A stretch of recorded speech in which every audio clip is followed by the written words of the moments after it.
L'arsenic est un dopant, un poison à forte concentration, mais un dopant.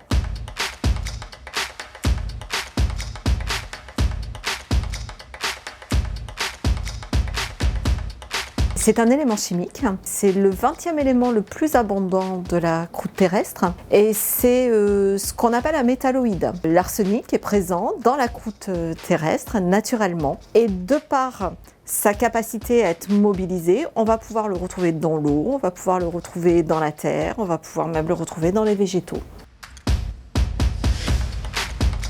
L'arsenic est un élément, un métalloïde qui, à petite concentration, peut être considéré comme un fortifiant, à plus forte concentration comme un dopant et à très forte concentration comme un élément toxique. C'est un élément en plus qui va être incolore, inodore, insipide, pas de goût, pas d'odeur, pas de couleur dans l'eau, on ne va pas le voir.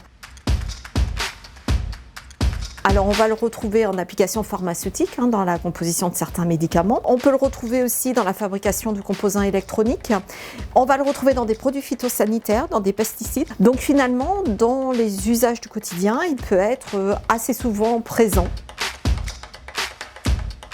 L'arsenic est un dopant, un poison à forte concentration, mais un dopant. On va suivre l'arsenic dans l'urine des chevaux pour s'assurer, lorsqu'ils vont s'engager dans des courses, qu'ils n'aient pas été dopés. Donc nous, en tant que chercheurs, on s'intéresse à cette problématique-là parce qu'on a besoin de discriminer justement l'origine de l'arsenic, à savoir est-ce que c'est un apport naturel, environnemental, ou au contraire, est-ce que c'est un apport beaucoup plus coquin avec l'objectif qui est d'améliorer les performances des chevaux dans la course hippique.